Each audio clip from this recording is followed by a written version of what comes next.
Hello everyone, how are you guys. I hope आप सभी अच्छे होंगे। Welcome back to our channel. और गाइस, आज मैं आपके लिए लेकर आई हूँ एक बहुत ही इम्पॉर्टेंट अपडेट जो कि आपकी रिगार्डिंग है award of university research scholarship के। ठीक है, तो ये जो आपका नोटिफिकेशन जारी हुआ है, आप देख पा रहे होंगे, prospectus for admission to PhD program, यानी कि जो आपका पीएचडी में एडमिशन है उसके लिए प्रोस्पेक्टस जारी हुआ है। साथ ही साथ award of university research scholarship, आपको यूआरएस का अवार्ड प्रोवाइड कराया जाएगा सेशन 2021 और 22 के लिए। ठीक है, तो चलिए देख लेते हैं। और ये आपका कहाँ से पब्लिश हुआ है? महर्षि दयानंद यूनिवर्सिटी रोहतक से, जो कि आपकी एक स्टेट यूनिवर्सिटी है जो इस्टेब्लिश्ड हुई है हरियाणा एक्ट नंबर 25 के अंतर्गत 1975 में। Okay, so but before starting the video, अगर अभी तक आपने हमारे चैनल को सब्सक्राइब नहीं किया है तो ऐसे ही महत्वपूर्ण अपडेट्स के लिए चैनल को सब्सक्राइब करना बिल्कुल भी ना भूलें। साथ ही साथ बेल आइकन को भी प्रेस कर दें ताकि हम जब भी अपनी कोई न्यू वीडियो अपलोड करें तो उसका नोटिफिकेशन आप तक पहुंच सके और आपसे कोई वीडियो मिस ना हो। तो without wasting much more time, let's move towards our topics. Okay, so let's start. So ये तो आपका विश्वविद्यालय का गीत है। It's not going to be very important for you. यहाँ पे आपको महर्षि यूनिवर्सिटी के बारे में बताया गया है, इसका विजन, मिशन और कोर वैल्यूज़ के बारे में बताया गया है। तो ये हमारे रीड करना इतना इम्पॉर्टेंट नहीं है इसको, but if you want to read, आप इस आर्टिकल को डाउनलोड कर सकते हैं और पढ़ सकते हैं फॉर योर जनरल इन्फॉर्मेशन। ठीक है, हमें जो अपनी डिटेल्स कवर करनी है, जो इम्पोर्टेंट यहाँ पे वाइस चांसलर का मैसेज है, तो ये हमारे लिए इतना इम्पोर्टेंट नहीं है। हमारे लिए इम्पोर्टेंट होने वाला है हमारा पेज नंबर 23 से।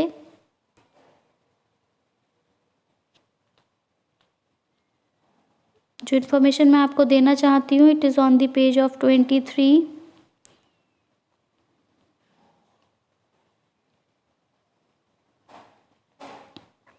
22 एंड 23।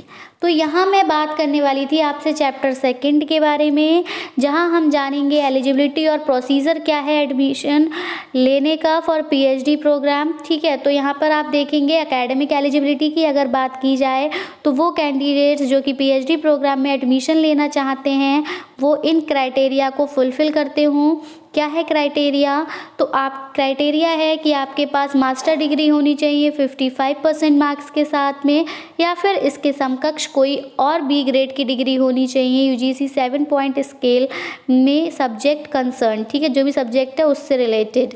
नेक्स्ट है आपके पास अगर मैनेजमेंट साइंस की हम बात करें तो आपके पास मास्टर डिग्री होनी चाहिए या कोई भी अदर डिग्री होनी चाहिए रिकॉग्नाइज्ड यूनिवर्सिटी के थ्रू, इसी के समकक्ष बिजनेस एडमिनिस्ट्रेशन में, इकोनॉमिक्स में या फिर कॉमर्स में या फिर कोई भी अलाइड सब्जेक्ट में विद एटलीस्ट 55% मार्क्स।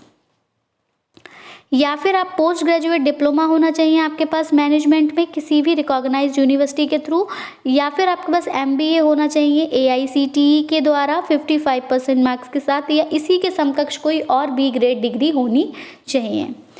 नेक्स्ट है कि candidates with qualification has laid down and shall also be eligible for pursuing PhD in economics and commerce.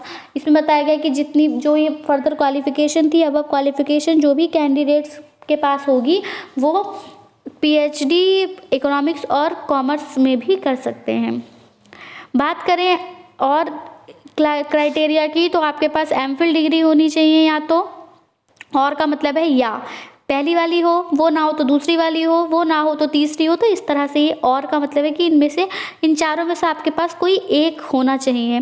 तो आप या तो आपके पास एमफिल डिग्री हो, किसी भी रिकॉग्नाइज्ड इक्विवेलेंट डिग्री हो मास्टर डिग्री के अकॉर्डिंग, ठीक है, उसमें भी आपके पास 55% मार्क्स हो, आप एमफिल किया हो तब भी आप अप्लाई कर सकते हैं पीएचडी के लिए। एप्लीकेशन फॉर एडमिशन, तो कैंडिडेट्स पीएचडी प्रोग्राम में एडमिशन लेने के लिए यूनिवर्सिटी के द्वारा अप्लाई करेंगे। सेपरेट एप्लीकेशन फॉर्म फिल किया जाएगा अलग अलग हर सब्जेक्ट के लिए। अगर आप किसी 2 सब्जेक्ट से फिल करना चाहते हैं तो आपको अलग अलग एप्लीकेशन फॉर्म फिल करना होगा। एडमिशन प्रोसीजर क्या रहेगा? तो यूनिवर्सिटी एडमिशन लेगी एंट्रेंस टेस्ट की बेसिस पे, ठीक है। तो आपको पहले एक एंट्रेंस टेस्ट देना होगा, और अगर आप already net, UGC, SIR, ICAR exam qualified है तो आपका सिर्फ इंटरव्यू होगा, तब आपको एग्ज़ाम देने की ज़रूरत नहीं होगी। एंट्रेंस टेस्ट जो होगा आपका 100 मार्क्स का होगा, ठीक है, और उसमें से कैंडिडेट को 50% मार्क्स अक्वायर करने होंगे क्वालिफाई करने के लिए, ठीक है। अगर बात करें SC और ST कैटेगरी की हरियाणा स्टेट के, तो उन कैंडिडेट्स को 5% का रिलैक्सेशन मिलेगा, यानी कि 47.5% उनको अलाउ है, और यहाँ पर कोई भी नेगेटिव मार्किंग नहीं होती। ये बहुत ही इंपॉर्टेंट है आपके लिए। तो आप 100 में से 50 मार्क्स तो स्कोर कर सकते हैं। फॉलोइंग कैटेगरीज जो हैं कैंडिडेट्स की, उनका एंट्रेंस टेस्ट नहीं होगा। मैंने अभी आपको बताया था कि अगर कोई candidate UGC, CSIR, JRF, NET, GATE इनमें से कोई भी एग्ज़ाम क्लियर किया हुआ है, या GPAT क्लियर किया हुआ है, या SLAT क्लियर किया हुआ है, तो उसका एग्ज़ाम नहीं होगा। कैंडिडेट्स जो कि टीचर फेलोशिप होल्डर है या अवॉर्डीज़ है of the fellowship by the DST, यानी कि DST के द्वारा अवार्ड मिल चुका है उसको, या ICMR, ICSSR और कोई भी इक्विवेलेंट नेशनल लेवल फेलोशिप उसके पास है, तो उसको एंट्रेंस देने की ज़रूरत नहीं है।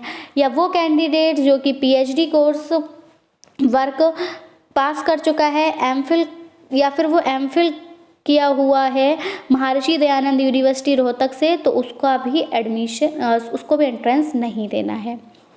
बात करें द कैंडिडेट्स जो कि कवर करेगा अंडर द एक्सेम्प्टेड कैटेगरीज में also appear in the entrance test, तो एंट्रेंस टेस्ट में अपीयर हो सकता है अगर वो चाहे तो, ठीक है। मतलब अगर कोई कैंडिडेट इस कैटेगरी में आता है जिसको एग्ज़ाम देने की ज़रूरत नहीं, लेकिन अगर वो चाहे तो वो एंट्रेंस टेस्ट दे सकता है, ठीक है, अपना वेटेज बढ़ाने के लिए। अब बात की जाए अगर criteria for preparing merit list कैसे प्रिपेयर की जाएगी, तो देखिए 70% परसेंटेज लिया जाएगा आपके, जो भी आप मार्क्स ऑब्टेन करते हैं एंट्रेंस टेस्ट में, ठीक है। जितने मार्क्स आपके एंट्रेंस टेस्ट में आते हैं उसका 70% लिया जाएगा। वेटेज 50 मार्क्स का दिया जाएगा उन कैंडिडेट्स को जो कि JRF पास हैं। वेटेज 45 मार्क्स का दिया जाएगा उन कैंडिडेट्स को जो कि नेट, गेट या GPAT पास हैं, और वेटेज 40 मार्क्स का दिया जाएगा उन कैंडिडेट्स को जो कि MPhil, PhD course work examination पास हैं महर्षि दयानंद यूनिवर्सिटी से। 7.5 मार्क्स जो आपकी परसेंटेज के होंगे अंडर ग्रेजुएट एग्जामिनेशन में वो लिया जाएगा। 7.5 मार्क्स 0.5% मार्क्स आपके पोस्ट ग्रेजुएट एग्जामिनेशन से लिए जाएंगे। 5 मार्क्स आपको यूनिवर्सिटी गोल्ड मेडल के मिलेंगे किसी भी एग्जामिनेशन में क्वालिफाई करने के, और 10 मार्क्स आपके इंटरव्यू के होंगे। इसकी बेसिस पे आपकी मेरिट लिस्ट बनाई जाएगी, ठीक है। एडमिशन कमेटी की बात करें तो एडमिशन कमेटी में कौन कौन होगा, तो हेड ऑफ द डिपार्टमेंट होगा, डायरेक्टर होगा, प्रोफेसर्स होंगे एंड ऑल। अब यूनिवर्सिटी रिसर्च स्कॉलरशिप की बात करें तो आपको यूनिवर्सिटी की रिसर्च स्कॉलरशिप कैसे मिलेगी, तो इसकी एलिजिबिलिटी क्या रहेगी कि candidates eligible for admission to PhD program can apply for award of URS। मतलब वो कैंडिडेट जो कि PhD प्रोग्राम में एडमिशन लेने के लिए एलिजिबल हैं वो URS के अवार्ड के लिए अप्लाई कर सकते हैं। कैंडिडेट जो कि ऑलरेडी PhD पे रजिस्टर्ड कर चुके हैं वो भी अप्लाई कर सकते हैं। साथ ही साथ URS अवार्ड किया जाएगा उन कैंडिडेट्स को जिनकी मेरिट हाई होगी और जो रजिस्ट्रेशन के लिए एलिजिबल होंगे या फिर ऑलरेडी PhD प्रोग्राम रजिस्टर्ड कर चुके होंगे। कैंडिडेट्स जिनको ऑलरेडी अवॉर्डेड हैं जो JRF के साथ या फिर कोई भी टीचर फेलोशिप के साथ या किसी भी फेलोशिप के साथ वो अवॉर्डेड हैं उनको वो अप्लाई कर सकते हैं। Criteria for preparing merit list for award. अब मेरिट लिस्ट कैसे बनेगी अवार्ड के लिए, तो यहाँ वो बताया गया है कि 70% मार्क्स होने चाहिए आपकी, तो जो भी 70% मार्क्स लिए जाएंगे आपकी परसेंटेज के, जो भी आपने मार्क्स ऑब्टेन किए एंट्रेंस टेस्ट में वही है। 50% उन कैंडिडेट्स को वेटेज दिया जाएगा जो JRF पास है, जैसे मैंने अभी आपको अर्लियर बताया था, ठीक है। सीट्स क्या रहेंगी award of university research scholarship के लिए, तो 2 स्कॉलरशिप्स अवार्ड की जाएंगी हर डिपार्टमेंट में जहाँ पर कि रिसर्च होती है। 3 स्कॉलरशिप अवार्ड की जाएंगी उन डिपार्टमेंट्स में जहाँ पर number of registered research scholars हैं जो कि रिसर्च कर रहे हैं, ठीक है। इस 10 और वो उनका 10 मतलब वो 10 है या फिर इससे ज़्यादा है। अगर टीचिंग डिपार्टमेंट चल रहा है और 2 और मोर मास्टर प्रोग्राम्स हैं वहाँ पे या फिर कोई भी, तो वहाँ पे एक एडिशनल स्कॉलरशिप दी जाएगी डिपार्टमेंट में। अगर बात करें 15 scholarship shall be awarded to SC candidates, 15 scholarship award की जाएगी हरियाणा, सिर्फ हरियाणा के ही एससी कैंडिडेट्स के लिए, ठीक है। इन 15 डिपार्टमेंट्स, 15 डिपार्टमेंट्स में, ठीक है, 1 in each in alphabetic order by rotation every year. So the rotation register for the same be maintained by the registration and scholarship of the scholarship branch of the university। तो यहाँ पे बताया गया है कि जो 15 स्कॉलरशिप है वो प्रोवाइड की जाएगी सिर्फ हरियाणा कैंडिडेट्स के एससी कैटेगरी को, सॉरी हरियाणा के एससी कैटेगरी कैंडिडेट्स को। फिर यहाँ पे आपका सुपर न्यूमररी सीट्स हैं, तो सुपर न्यूमररी सीट मतलब एक स्पेशल सीट। तो स्पेशल सीट की अगर बात करें तो हर डिपार्टमेंट में होती है उन कैंडिडेट्स के लिए जो कि प्रिंसिपल इन्वेस्टिगेटर होते हैं या को-पीआई होते हैं रिसर्च प्रोजेक्ट में, ठीक है। तो ये उनके लिए हैं। तो 1 सीट तो हमेशा होती है, कुछ एक स्पेशल सीट्स होती है, उसको सुपर न्यूमररी सीट कहा जाता है। बाकी इतना कुछ इम्पॉर्टेंट नहीं है। क्राइटेरिया क्या रहेगा एडमिशन के लिए स्टूडेंट का, जो कि जेआरएफ हैं। तो एडमिशन लेने के लिए पीएचडी प्रोग्राम में वो कैंडिडेट्स जो कि जेआरएफ क्वालिफाइड हैं ऑलरेडी, उनको क्या करना होगा, उनको एंट्रेंस टेस्ट नहीं होगा, ये हम अभी पहले ही बता चुके हैं, it's not going to be very important. फिर यहाँ पे आप देख पा रहे होंगे definition of NRI student for taking admission in various program run by the university.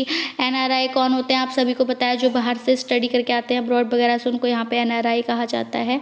तो ये भी कुछ इतना इम्पॉर्टेंट नहीं है।